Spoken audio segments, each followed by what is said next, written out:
Hey y'all, it's Brittany and welcome back. This week we are covering another pivotal case that is very important in our African American community and communities like ours.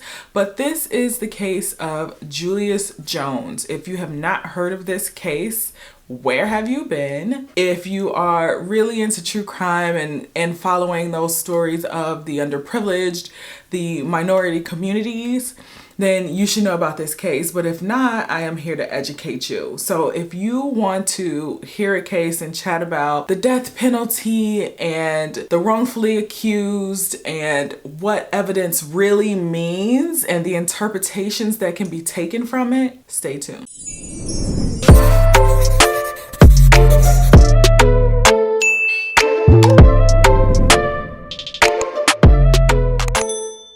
As always, another week of showing gratitude to you guys. I want to briefly just say thank you to everyone who has been here since the beginning. Those of you who have already subscribed, those of you who are consistently interacting and conversing in them comments down below and liking the videos. I appreciate you. I appreciate the support, and I'm praying that I continue to grow and you guys come along with me on the journey. And for those of you who have not yet subscribed, make sure you subscribe, make sure you like the video, make sure you comment down below. Engagement is the #1 way for my channel to grow. So I would greatly appreciate if you could do those 3 things. Also, make sure you follow me on Instagram. I share a lot of my makeup and beauty stuff, skincare stuff, hair stuff. And also I let you guys know when I'm posting new true crime videos, and you can get direct links now in my stories to the actual video. So another way for y'all to find out as soon as something goes up, because I'm gonna let y'all know as soon as it's available. So make sure you follow me on Instagram as well. It's the same name, sis, at Bizzie Brittany. And let's get into this story. This week's story is about Julius Jones, and Julius Jones was accused, convicted, and put on death row for the murder of a man by the name of Paul Howell. This setting for this particular case is a point of contention in itself. So this case takes place in Edmond, Oklahoma, which is a suburb to Oklahoma City. Now, according to history, when desegregation happened in the southern states, including Oklahoma, white folks made sure they got out of Oklahoma City. They felt like Oklahoma City was no longer safe because now all of the minorities that were there were able to go into the same places and converge into the same areas that they were in. So they ran and took refuge in places like Edmond, Oklahoma. Edmond, Oklahoma was a suburb that was 90% white, and a lot of that pre-desegregation attitudes, behaviors, all of that went along with those people who moved from Oklahoma City into Edmond. So just a little background on where the crime actually takes place, because that feeds a lot into the happenings of the cases, the outcome, and the way it's been treated since. Now, the victim himself, Paul Howell, was a white male. He was an insurance executive, and Edmond was a prominent community, so he wasn't struggling by any means. Everyone in his family said he was well loved. He was a loving person. He was a father of 2 children. At the time, he had 2 daughters, ages 7 and 9, and he was living at the time in his parents' home with his daughters. So that's just a little bit of background on the victim. I always want to make sure to give some information on the victim, even if this case focuses elsewhere, just because a victim is still a victim and they deserve their names to be said and respect to be shown on their behalf. Now, Julius, on the other hand, grew up in Oklahoma City, and unlike we are portrayed a lot of times in the media and the news, he came from a 2-parent home, both parents being extremely involved in their children's lives. He was one of 3 children. He had a sister and a brother. His mother was a teacher and his father was a construction worker. But both parents were very involved and strict, and they were all about making sure that their kids got proper education and made something for themselves. Julius himself as a kid, everyone said he was super kind, he was super caring, he was an outgoing person, very easy to get along with, and The schools that he went to was not necessarily all black school. It was very much a mixed school from what I saw.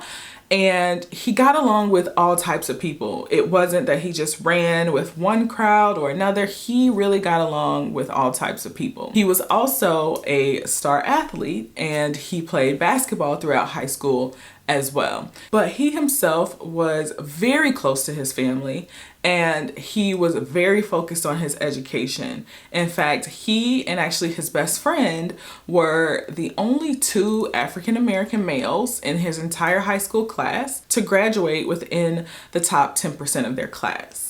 And this eventually earned him an academic scholarship to the University of Oklahoma, where he ended up going to college. Now, that's not to say that he made the best decision at all times. He did start to hang around a bit with the wrong crowd, especially when he got into college. He had a friend by the name of Christopher Jordan who played with him in high school on the basketball team, but he always seemed to run with a different crowd throughout high school. He tended to hang around people who were associated with gangs. He was never said to have been in a gang himself, but he was that typical kid. We all know those kids in our communities that wanna be hard, wanna be tough, but wouldn't bust a grape in a fruit fight. And that was pretty much him growing up.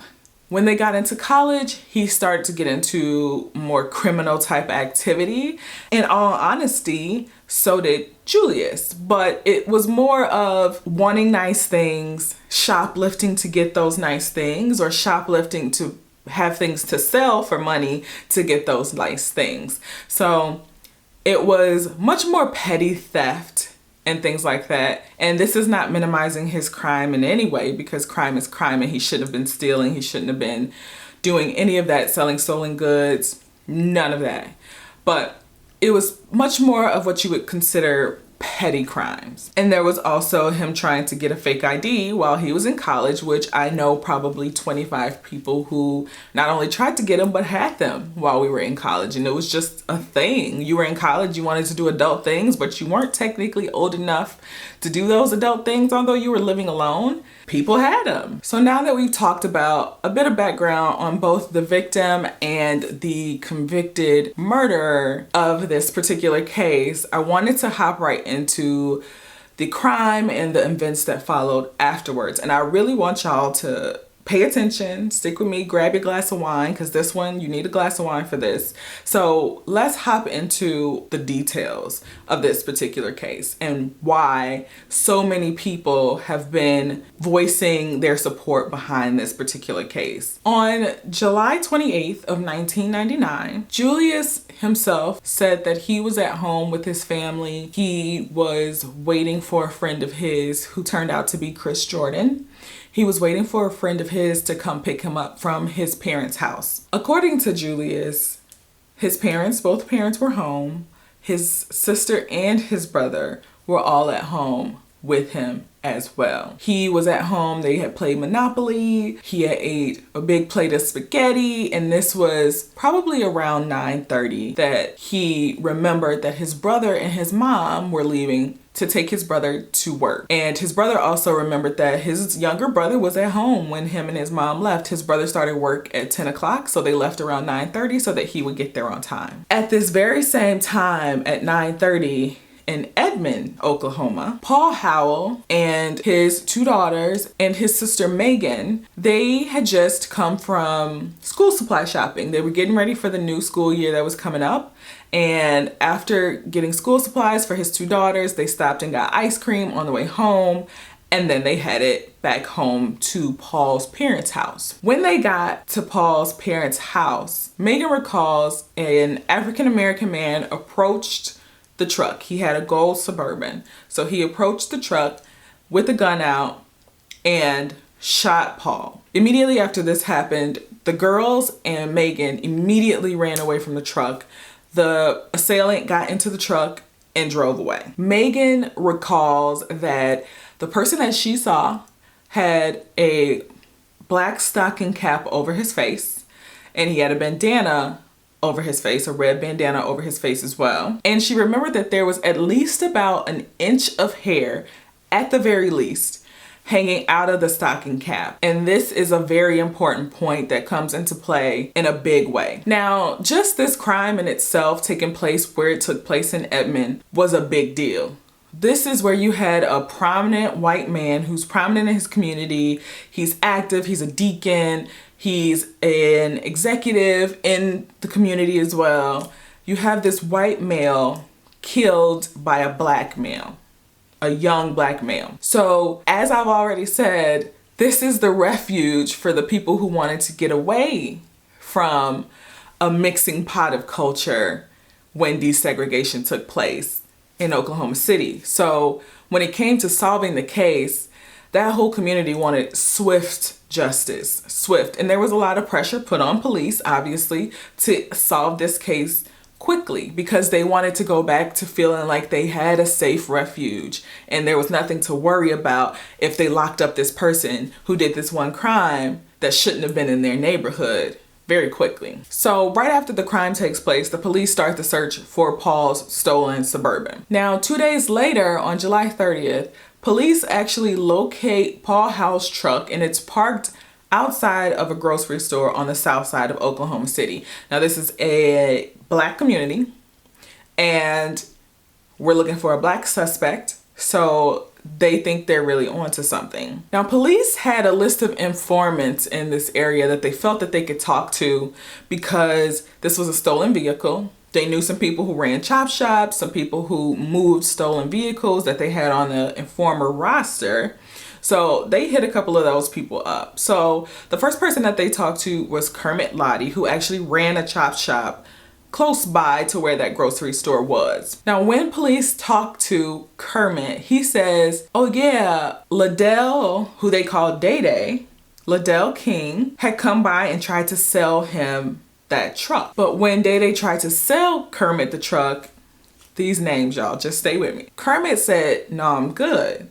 He saw, some things circulating on the news about somebody stole a Suburban and a murder was committed in the process of stealing the vehicle. And he didn't want no parts of any stolen Suburban at that point whatsoever, according to Kermit. Now, Day Day was also an informant for the police. So they locate Day Day and they have a conversation with him as well. What Day Day said was, yeah, so I was at home and Westside, who is Christopher Jordan, Westside pulled up outside of my house playing some loud music. So I went outside to see what was going on and to talk to him to kind of chop it up or whatever.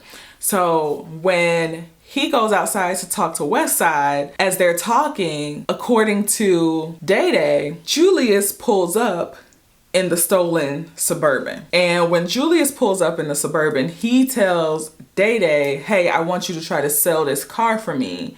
Can you sell it? Can you take it to Kermit and try to sell it for me? And he said he was just acting as the middleman. So he said, okay, I'll take it to Kermit. And he said he took it to Kermit. Kermit said he didn't want no parts of it because there was a body on it.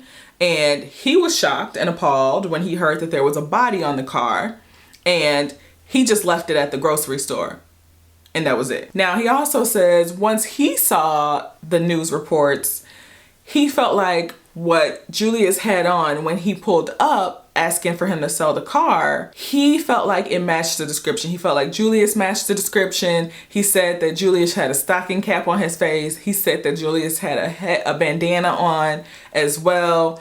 And I'm just wondering, just for my own thought process, so you telling me that Julius was riding around in a Suburban that was stolen that matches the description of a stolen Suburban. He's riding around and pulls up on you looking the same way he did when he pulled up on the victim, supposedly, to take his car and to take his life. So he pulled up on you with a stocking cap on his face and a bandana on. Something just doesn't sound right there, but I digress. Now, also, the last nugget that Day Day had for police was he said that Chris Jordan told him he was just the driver. He just drove Julius to go steal this truck, and that was it. He had no parts with nothing else that happened. And then he goes on to say, so he confronted Julius himself about this crime that Julius allegedly committed. And he said he confronted him like, you matched the description, you had a stocking cap, you had a bandana. What's really going on? So according to Day Day, Julius just spilled the beans and said, I was just trying to steal the car and my gun went off accidentally, and that was it. Just thinking about how quickly this case is progressing, it just to me felt like police were so ready to accept whatever they were being told because the community wanted them to solve this case so expeditiously. And they really didn't take the time to think about what they were being told and who was doing the telling. These are criminals that you pay to give you information in agreement to not get themselves in trouble. These people will tell you anything, or they will pass on information that's not necessarily true, but they heard it from somebody. So it just felt like a rushed process. After all of this takes place and all these conversations happen, Julius recalls that when he was at home, the police called his house looking for him. And he answered the phone, not saying who he was, but he answered the phone and the police asked if Julius was at home. He lied and said he wasn't at home. He said no, he's not available. And he hung up the phone, and he said right after he got off the phone, he left the house. And as he was walking, he ran into Chris. Chris was driving, and he got into the car and he told Chris, like, bro, police just called my house. And he presumed that it was something that Chris and his brother had done, and they wanted to talk to Julius about him knowing anything about it. He said that Chris's response to him kind of confirmed that for him.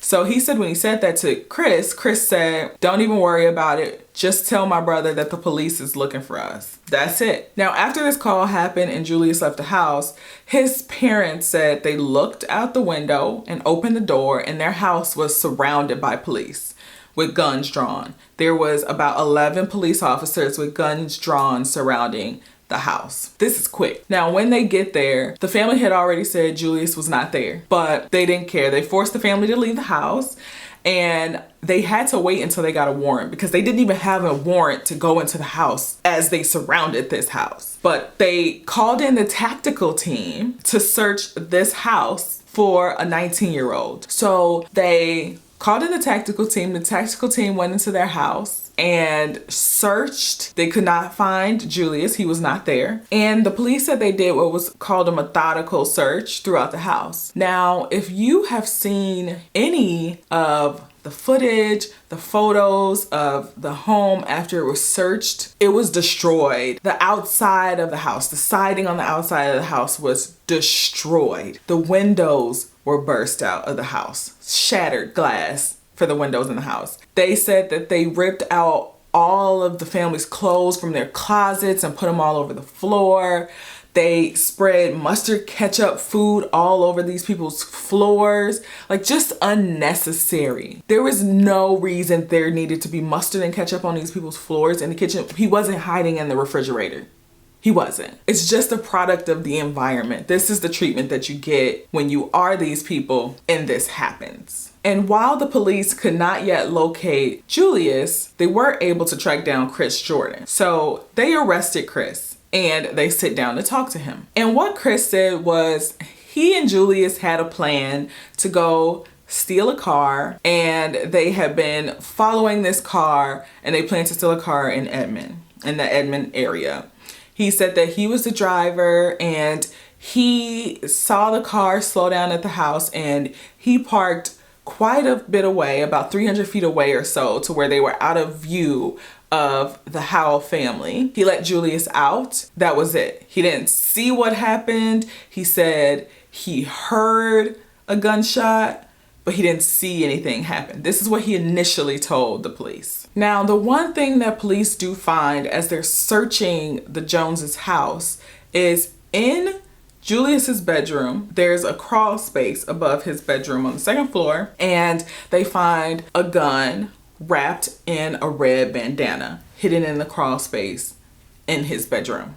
So this looks like they have the right person. Although they were moving quickly and they were talking to some shady characters, it feels like they have the right person. They found what appears to be the murder weapon and the red bandana that the victim's sister said that she saw, and they felt like they were on the right track looking for the right person. Now, the next day, on July 31st, police get a tip that Julius was hiding out at Chris Jordan's brother's house. So they go over to Chris Jordan's brother's house and Julius is there. They find him and take him into custody. And according to Julius, as they were on their way to the station, supposedly the police stopped and they got out and they got him out, took off his cuffs and told him, "Run, N-word. I dare you. Go ahead, I dare you to run." And he didn't flinch. He didn't move. He said he didn't move because, you know, as being a minority, you know how you're taught to respond to police. You don't move. You don't make a flinch because God knows what could happen. So he didn't move. He didn't do anything. Now, apparently what they were actually supposed to be doing was to be transferring him from OKC police custody into Edmond police custody. But either way, when he got to the station, he immediately lawyered up. Julius Jones was eventually charged with first-degree murder in the murder of Paul Howell. Now, some more details that came out as police were talking to Chris Jordan was he said that, yes, he was the driver, but it was Julius that shot Paul and took his car. And then he went on to say, yeah, my fingerprints are probably on the gun and I probably loaded the gun. So my fingerprints are also probably on the bullets, but I didn't shoot him. And then there was also times just in the conversation of him telling the stories where he would just naturally slip up. He would say, for example, yeah, he had the gun. And this is documented. This is in the transcripts of his interviews. Now, police did give him a chance and they said, are you sure we're not looking at the wrong person? Are you sure that it wasn't Julius that pulled the trigger and maybe it was somebody else, being you? And there's no person in their right mind that's committed a crime already that's gonna be like, yeah, it wasn't him, it was me.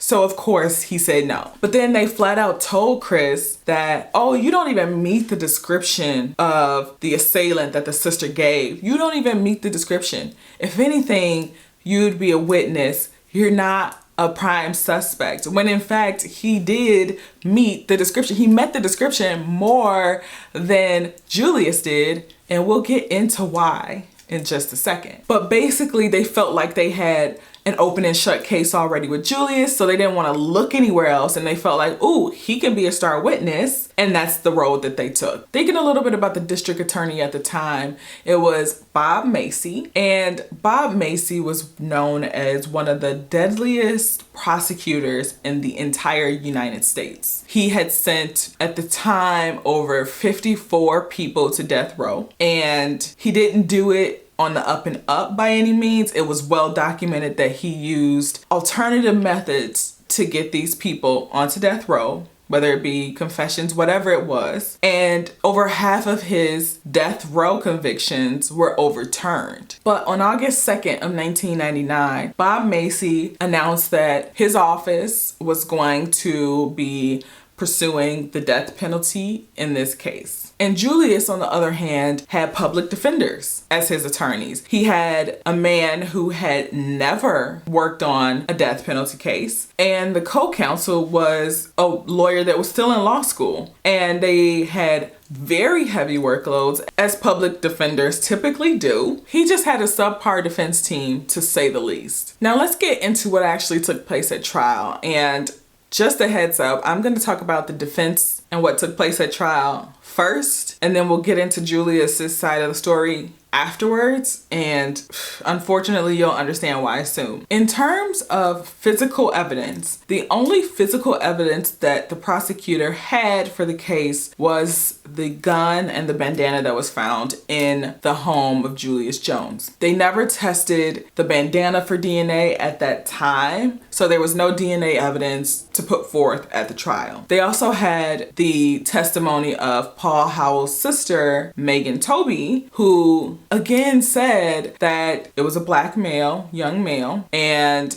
He had a stocking cap over his face, and there was a good amount of hair sticking out from under the stocking cap. Now, this point is important, and it was a very simple point to make during this trial that never really got made. But this point is important to point out because Julius basically had a bald fade. There was a picture of him being booked 9 days before on an unrelated charge, which was reckless driving, and he was booked and released on that charge. But there is a booking photo from 9 days before this crime took place. He had a bald fade. Chris Jordan, on the other hand, had short braids. His hair clearly stuck out. They were short and they kind of turned up, and it was not done very well at the time. It was real rough. It was time to get him redone. So his hair clearly kind of stuck out off of his head. But this point was never addressed. It was never countered by Julius's defense in any way. And that is not to fault Megan or Paul Howell's family in any way,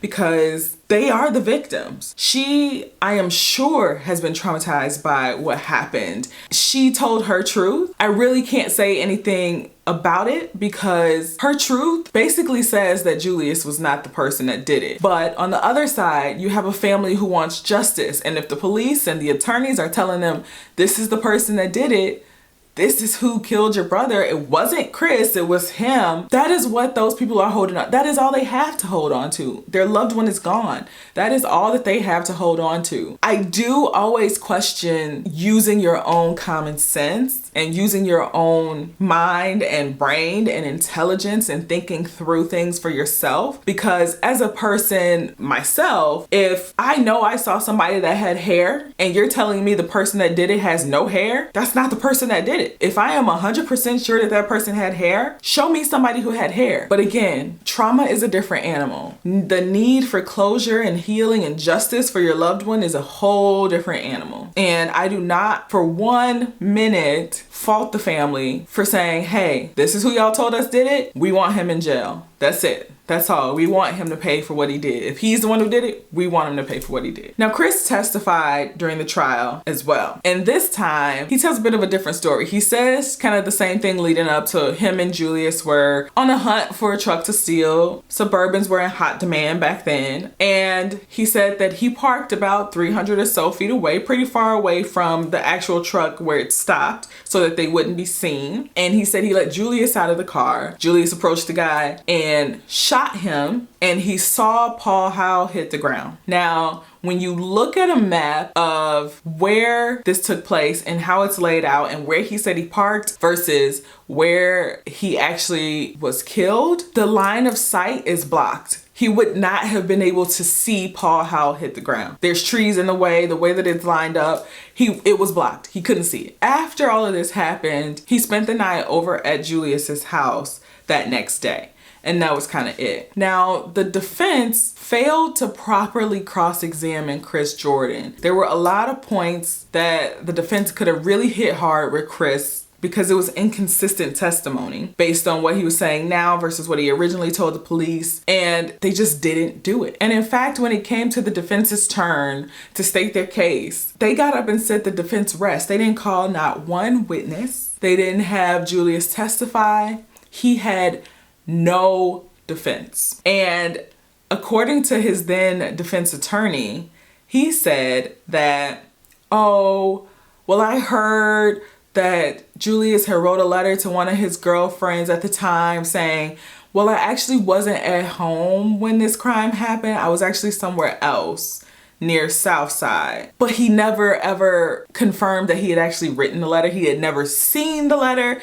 I don't think he even ever talked to the girlfriend who was supposedly the recipient of the letter. He just thought that Julius was lying, so he didn't feel the need to put up a defense. Now, what was that about? A right to effective counsel? They also never put forth the fact that Ladell Day King was actually the person who was convicted for stealing cars, amongst other things. They never put forth that defense either. And Ladell testified on the behalf of the prosecution in exchange for them getting rid of some charges that he had pending against him. Now, since we didn't actually get to hear Julius's side of the story because his defense decided not to put forth his side of the story, here's what Julius said happened. So he said that night he was waiting for Chris to come pick him up. Chris was late. So when Chris finally did come pick him up, he asked him, why are you late? What's going on? And he said, oh, we went and did something and it just didn't go the way we planned. It didn't go smooth, basically.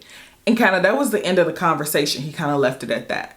It ain't none of my business. It's the kind of approach that he took. And then the next day, he said that Day Liddell King had paged him and said, bro, can I ask you a favor? Can you help me move this car real quick? I'll pay you.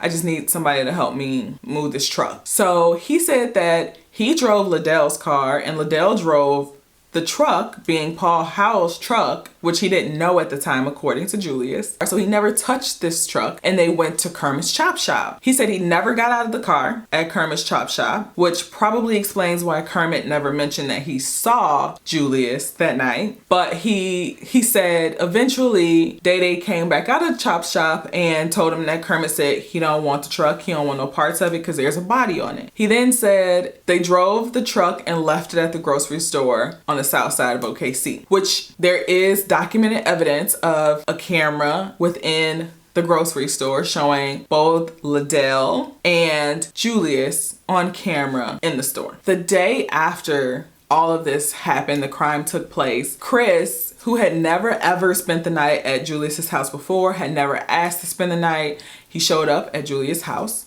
and asked if he could spend the night. He said he was locked out of his grandma's house or whoever house he was staying at and he needed somewhere to stay to sleep. So Julius's parents said, yeah, you could spend the night. Julius was kind enough to sleep on the couch downstairs on the first floor, and Chris spent the night in Julius's room, which is where the gun was found, along with the bandana. It was also found out that both Chris Jordan and Liddell King were telling police, hey, you should probably go check Julius's house.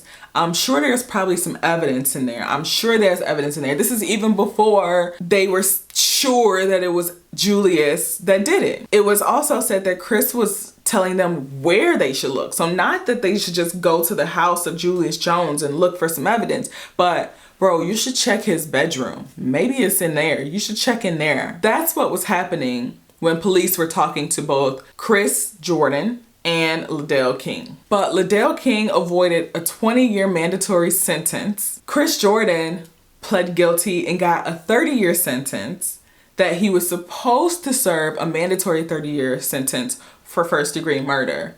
And he got out after 15. But he got out with no parole, no strings attached, no house arrest, no halfway house. He was just set free. Free as a bird. After Chris Jordan was set free in 2014, there was some inmates who came forward and they said that Chris was doing a whole lot of talking while he was in prison. There was one inmate specifically, and there is a video of him talking about this whole situation. He apparently had no ties to Oklahoma, and there was no reason for him to come forward other than his conscience, because he was not getting anything out of coming forward and providing this information to Julius's attorneys.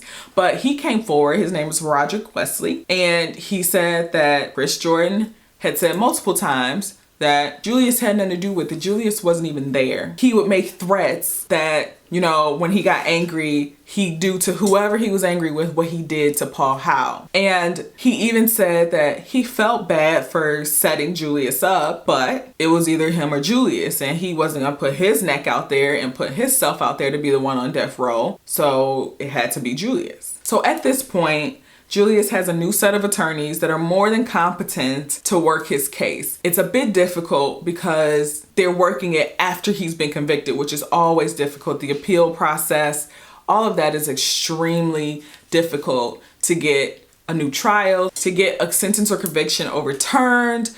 It's just hard. But the new attorneys did find a lot of issues with his first defense. Obviously, A, they were incompetent. B, they put forward zero defense. They didn't care about their client as much as they're remorseful now. in their most recent interviews, they didn't care. They felt like he was a liar. So they felt like they shouldn't put the effort into his particular case. But outside of his own attorneys at the time, there seemed to be some prejudice within the trial and within the jurors. So within the juror selection itself, there was 11 white jurors, 1 black juror. Every black juror that knew someone in law enforcement or was a victim of a crime themselves, they were struck from being a juror, not allowed to be a juror. But those very same criteria that struck the black people from being jurors allowed the white people to be jurors. There was also a juror that came forward. Initially, she told the judge about it, and she said they were all in the elevator, and one of the jurors said we should just take him out back, shoot him, bury him under the jail, and just be done with it. We're wasting our time with this trial. That's what she initially told the judge, and it's been disputed whether or not she told him everything that actually transpired, because when his attorneys talked to the juror later on, after all of this has taken place, she said that this juror in the elevator said we should just take this N-word out back, shoot him, and bury him under the jail, which is very different from the other statement. And either way, the record does show that this juror came forward to the judge and he recorded her complaint, but he said, just normal banter. Nothing to see here. No need to strike any jurors or replace them with anybody else. Let's keep this moving. So did she tell him the whole story? Was she okay to tell him the whole story? She said she did, but the record says that she didn't. So it's just, we don't know. And it was also said that although he didn't record it that way, he did ask the other jurors about it and they all said, oh no, we didn't hear nothing. So it was dismissed. Also in 2020, the prosecution finally decided to test the bandana for DNA. Now, this is where I'm torn. This is where interpretation of evidence is everything, because it is very clear that you can take one piece of evidence and the prosecution can interpret it and use it in one way, and the defense can take it and interpret it and use it in a completely different way. I like to understand the actual way that it should be used and the facts of the evidence and the testing. So let's just hop into this DNA. So the bandana was tested and the lab came back and said there are 3 distinct male profiles on this bandana. One of them had 7 out of 21 loci matches for Julius Jones. Chromosomes, loci, 7 matches out of 21. That's science, okay? So 7 out of 21 for all law enforcement purposes is not enough or a strong enough match for them to feel confident that this is a piece of evidence that we can use in court. In fact, it's not used in court. It's a partial match, but it's there. So there's a 1 in a 110 million chance that that DNA is not Julius's. So very slim chance that it's not his. And this is science. You can't refute science. This is the result of the science. There's 2 other profiles. The way that the prosecution took this evidence or this testing result is they said, we are 100% sure that Julius is the killer because his DNA is on this bandana, and the crime lab didn't say they found a match to Chris Jordan. When in all actuality, if you actually read the results of the testing, the lab said they could not exclude Chris Jordan from one of the potential contributors of the 2 other DNA profiles. That means a lot. That means that there was not enough evidence to say that this was not his profile. A lot of the times when that happens, those 2 profiles just mix so much that they can't separate one from the other. But there was enough there to say, it could be his DNA that's there. We just can't say for sure. But of course, the prosecution reported that as they said it was not a match. He was not there. His DNA is not there. So this is what I mean by the interpretation of evidence. So I like to keep it right in the middle of the line. Julius Jones, great chance that his DNA was there. There's a very slim chance that that profile was not his. They also found it in his bedroom. So there's that. They did not and could not exclude Chris Jordan. And you'll see the DA and all of them come out and say, here are the facts. The DNA said it was Julius. that's not the 100% truth. You have to really read the results and understand what science is and does to know how to interpret the data. And I guess me, myself, with a bachelor's degree in biological sciences, I kind of understand that. It was also said that the evidence once found was handled by multiple people, and it was handled throughout his bedroom. Again, it was found in his bedroom. So it was possible that a police officer who was rifling through other things that belonged to him in his room eventually touched it and deposited a partial profile or some sort of DNA onto the evidence as well. Again, there was 3 total contributors on this bandana. So you can't really say, I'm just gonna pick the one, especially when two potential suspects have been in that bedroom. Now, as for the progression of the case, in 2019, he had exhausted all of his appeals, and at this point, he was looking for a commutation of his sentence from the death sentence to life, at the very least without parole. That was originally denied in 2019. Since then, a number of different celebrities have gotten involved in the support of taking another look at this case, the support of getting justice, but just not for Julius, but also for the Howell family. A lot of this is about getting the right person in jail. But celebrities like Kim Kardashian, who's been the biggest driver, along with Common and John Legend, a number of athletes like Blake Griffin, who actually is the son of Julius's old basketball coach when they were kids. So there's definitely a connection there, but a number of other people, Baker Mayfield, Dak Prescott, just to name a few people who have all gotten involved with this case and the push for the right thing to be done, whatever that may be. But of course, the Attorney General had to come out once all of this started and the protest, peaceful protest for this case took place, and said, no name can change this. He's guilty. The evidence says it.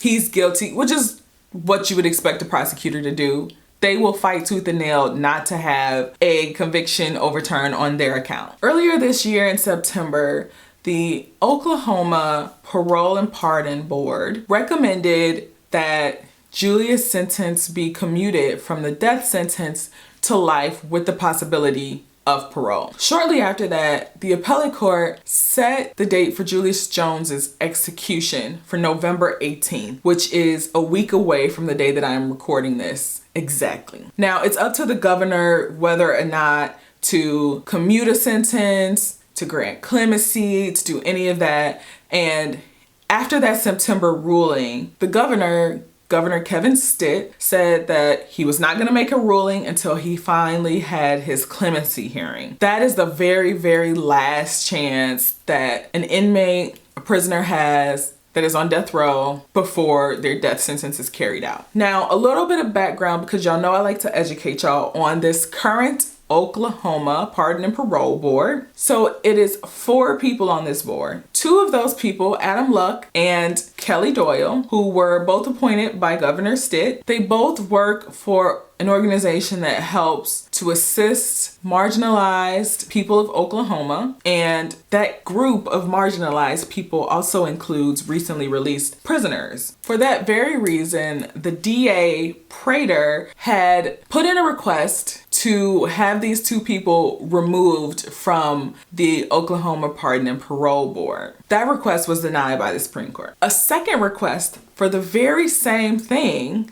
was put in by the Attorney General John O'Connor, who was also elected by Governor Stitt, but he decided that he was going to use his power to try to fast track them both being kicked off of the board before the clemency hearing was able to take place. That was also denied. There is another member on the board who was, in fact, the only member to vote against commuting his life sentence back in September. His name is Richard Smotherman, and he is actually a former DA, and he has very close ties to the current DA, but no one's trying to kick him off the board. Now, also in September, Julius's attorneys had asked for a temporary stay of his execution because they were literally just a few days away from lethal injection being reinstated in the state of Oklahoma. That request was also denied. Now, there was a lot going on in September because Connie Ellison, who was the girlfriend of Paul Howell at the time that he was killed, wrote a piece about Paul's case. And what she had to say was very eye-opening for some people. What she said was that When all of this was taking place, when the investigation was happening so rapidly, she really questioned internally how quickly the police came to this magical consensus before they had any evidence that it was Julius Jones who committed the crime and it was him alone. She was also really concerned with the lack of physical evidence that they had in the case. And she mentioned that, selfishly at the time when the trial came, she was not upset that Julius Jones didn't have adequate counsel at the time. She thought all the better, easier to convict the killer. But thinking back now, it really, really concerned her. It's a little bit scary that just family members and onlookers could tell that he did not have adequate counsel. That's a problem. But she mentioned after, all these years have passed and she's done a lot of years of following the case and a lot of years of researching on the case. And she's really been urging the board, the parole and pardon board, to really take a close look at the evidence, really consider all the new evidence that has come to light, make the right decision, because she doesn't want to see an innocent man be executed. She'd much rather see the right person meet their fate. Now, finally, the reason why this case is on a lot of people's minds, top of mind for a lot of people, is because literally a week ago, the Oklahoma Pardon and Parole Board, they recommended that he be granted clemency by Governor Stitt. Everybody was shook. This is really touchy and it's really time sensitive because, again, we are a week away from his execution date. He was denied a temporary stay of execution. So Governor Stitt literally has days to make his decision on whether or not he's going to grant clemency.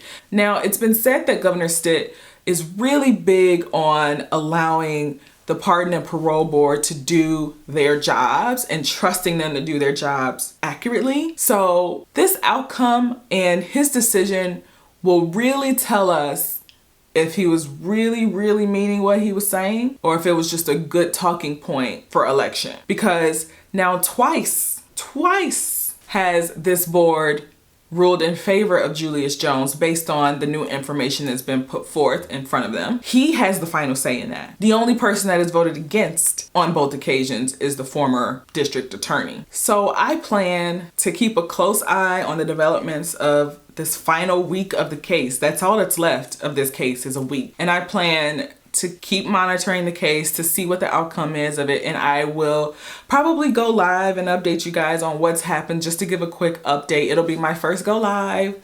So that'll be fun, but I'll try to go live and update you on the case and the outcome and whether he actually grants Julius Jones clemency or he allows the execution to move forward. That is today's case, y'all. That is the case of Julius Jones and the murder of Paul Howell. Now, I have all types of feelings about this because, again, I want to say I don't fault the family. I don't fault the family. I'll say it again. I don't fault the family because you have law enforcement, you have district attorneys, you have attorney generals telling you that this is the guy. This is the person that shot the gun that killed your loved one. So there's all these interviews and all of these reaction pieces to the updates that have come out about Julius Jones on behalf of the daughters and the sisters and the family, and they're all very upset that there's so much support behind Julius Jones's case. And it's not about freeing the killer. It's about what the evidence is saying. It's about, do you have the right person? Are you sure you have the right person?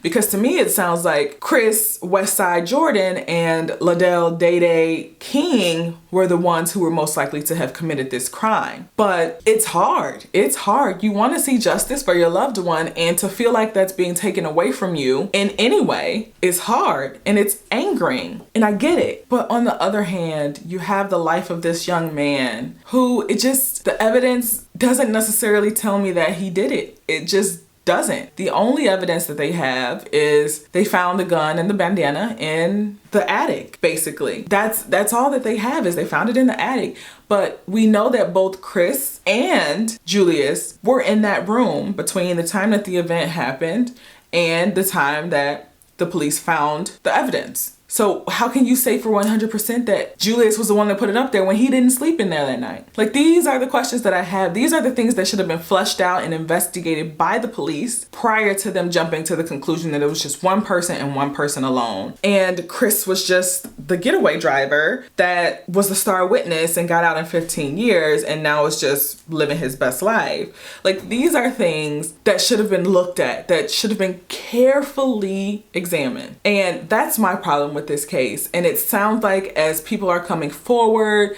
and there's new things coming to light in this case, it just seems like there were a lot of misses. So this is definitely a case where possible wrongful convictions comes into play because they were so quick to jump to one conclusion and would not let it go. Let me know what you guys think about this case.